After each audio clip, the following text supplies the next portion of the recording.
Bom dia, vamos dar início a mais um devocional nessa manhã.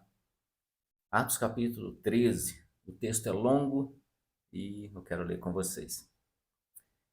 Na igreja de Antioquia havia profetas e mestres, Barnabé, Simeão, chamado Níger, Lúcio de Cirene, Manaém, que fora criado com Herodes, o tetrarca, e Saulo.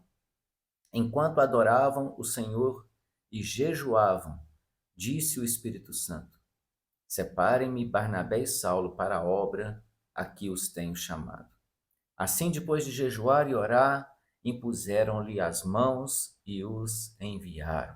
Então, aqui a gente vê o comissionamento da igreja, mas nada na direção do homem. Eles oravam e jejuavam, esperando que o Espírito Santo trouxesse a sua vontade, aquilo que deveria ser realizado. E assim foi, enquanto jejuavam e oravam, adoravam o Senhor, o Espírito Santo disse: Separem-me Barnabé e Saulo para a obra que os tem chamado. Então nós aprendemos algo que já é precioso: a obra de Deus precisa ser conduzida pelo Espírito Santo. E para que a gente tenha essa sensibilidade de ouvir o Espírito Santo e de entender a vontade dele, nós precisamos de ter um relacionamento de intimidade com ele. Como que a gente faz isso? Orando e jejuando, se consagrando, se devotando, né? Enfim, e aí impuseram as mãos e enviaram eles. Então eles saíram em viagem missionária, né? Então agora eles vão para Chipre, uma ilha, para poder pregar o evangelho ali. Enviados pelo Espírito Santo, verso 4. Enviados pelo Espírito Santo, desceram a Seleucia e dali navegaram para Chipre. Chegando em Salamina, proclamaram a palavra de Deus nas sinagogas judaicas. João estava com eles como auxiliar. Viajaram por toda a ilha, até que chegaram a Pafos. Ali encontraram um judeu chamado Bar-Jesus, que praticava magia e era falso profeta. Ele era assessor do procônsul Sérgio Paulo. O procônsul, sendo um homem culto, mandou chamar Barnabé e Saulo, porque queria ouvir a palavra de Deus. Mas Elimas, o mágico, esse é o significado do seu nome, opôs-se a eles e tentava desviar da fé o procônsul. Então Saulo, também chamado Paulo, cheio do Espírito Santo, olhou firmemente para Elimas e disse: Filho do diabo e inimigo de tudo que é justo, você está cheio de toda espécie de engano e maldade. Quando é que vai parar de perverter os retos caminhos do Senhor?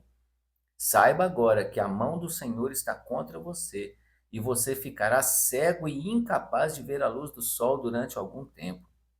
Imediatamente vieram sobre ele névoa e escuridão, e ele, tateando, procurava quem o guiasse pela mão. O procônsul, vendo o que havia acontecido, creu, profundamente impressionado com o ensino do Senhor. Então nós encontramos ali Paulo, né, junto com Barnabé, e o procônsul, ou seja, uma autoridade da cidade, um homem culto, um homem inteligente, ele chama Saulo e Barnabé para poder ouvir a palavra de Deus. E quando eles chegam para poder falar de Jesus para ele, para poder pregar o evangelho, aparece esse Elimas, o mágico, né? O nome dele era Bar-Jesus. E, e esse homem tenta dissimular aquilo que Paulo e Barnabé estavam falando. E ali Paulo então dá uma ordem para aquele espírito maligno, né? E aquele homem que estava tentando dissuadir o procônsul de crer em Jesus. E aquele homem fica cego e o procônsul crê em Jesus, não teve outra alternativa, né? Acreditou tanto pela palavra como pelo poder, pelos sinais, e, e aquele homem que tentava impedir, né, ficou cego. E eu vou continuar a partir do verso 13, então. Agora em Antioquia da Pisídia. De Pafos, Paulo e seus companheiros navegaram para Perge, na Panfilha. João os deixou ali e voltou para Jerusalém. João Marcos estava acompanhando eles na viagem missionária e agora ele volta para Jerusalém. De Perge prosseguiram até Antioquia para Pisídia. No sábado entraram na sinagoga e se assentaram. Depois da leitura da lei e dos profetas, os chefes das sinagogas lhes mandaram dizer: Irmãos, se vocês têm uma mensagem de encorajamento para o povo, falem. Portanto, pondo-se de pé, Paulo fez sinal com a mão e disse: Israelitas e gentios que temem a Deus, ouçam-me. O Deus do nosso povo de Israel escolheu nossos antepassados e exaltou o povo durante a sua permanência no Egito. Com grande poder os fez sair daquele país e os aturou no deserto durante cerca de 40 anos. O povo murmurando e Deus aturando o povo. Verso 19. Ele destruiu 7 nações em Canaã e deu a terra delas como herança a seu povo. Tudo isso levou cerca de 450 anos. Depois disso, ele lhes deu juízes até o tempo do profeta Samuel. Então o povo pediu um rei, e Deus lhes deu Saul, filho de Quis, da tribo de Benjamim, que reinou 40 anos. Depois de rejeitar Saul, levantou-lhes Davi como rei, sobre quem testemunhou: Encontrei Davi, filho de Jessé, um homem segundo o meu coração. Ele fará tudo o que for da minha vontade. Que coisa linda, né? O testemunho de Deus a respeito de Davi. Eu encontrei Davi. Espero que o Senhor tenha encontrado também um Alan, tenha encontrado uma Maria, um João, tenha encontrado, né, tantas pessoas com o coração que se voltem para Ele, né, e que fazem tudo o que é da vontade dEle.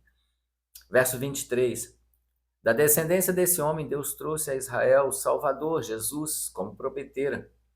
Antes da vinda de Jesus, João pregou um batismo de arrependimento para todo o povo de Israel. Quando estava completando sua carreira, João disse: Quem vocês pensam que eu sou? Não sou quem vocês pensam, mas eis que vem depois de mim aquele cujas sandálias não sou digno nem de desamarrar. Irmãos, filhos de Abraão e gentios que temem a Deus, a nós foi enviada esta mensagem de salvação. O povo de Jerusalém e seus governantes não reconheceram Jesus, mas ao condená-lo, cumpriram as palavras dos profetas, que são lidas todos os sábados. Mesmo não achando motivo legal para uma sentença de morte, pediram a Pilatos que o mandasse executar. Tendo cumprido tudo o que estava escrito a respeito dele, tiraram-no do madeiro e o colocaram num sepulcro. Mas Deus o ressuscitou dos mortos. Verso 31. E por muitos dias foi visto por aqueles que tinham ido com ele da Galiléia para Jerusalém. Eles agora são testemunhas dele para o povo. Olha só, Paulo faz um relato, então, desde o livramento do Egito, né, a saída do Egito, quando o povo murmurava e Deus ali ainda aturava o povo, passa pelos juízes, passa por Saul, o reinado de Saul, depois o reinado de Davi, onde ele encontra um homem segundo o seu coração, e agora da descendência de Davi, o apóstolo Paulo anuncia a Jesus para aqueles judeus ali de Antioquia, para aqueles gentios de Antioquia, falando que João pregou o batismo de arrependimento para todo o povo. E eles pensavam que João era o Messias. João falou assim: não, não, não, eu não sou o Messias. O Messias, ele está vindo aí e eu não sou digno nem de desamarrar as sandálias dele. Então, essa mensagem de salvação, da morte e ressurreição de Jesus, agora chega para todo o povo, para toda a terra. E aquele que crê tem a vida eterna. Tem a vida eterna. Eu vou ficar por aqui, vou deixar para o próximo devocional, a partir do verso 32, fazer a conclusão, então, desse episódio. E nós guardamos isso no nosso coração. Toda a Bíblia, ela vai apontar para Jesus. E nós precisamos de crer em Jesus. Que Deus te abençoe. Guarde isso no seu coração. Seja uma pessoa segundo o coração de Deus, cheia do Espírito Santo. Tome as suas decisões. 2026, tome as suas decisões. Depois de consultar o Espírito Santo, ou seja, peça para Ele a direção para a sua vida. Em nome de Jesus, Deus te abençoe.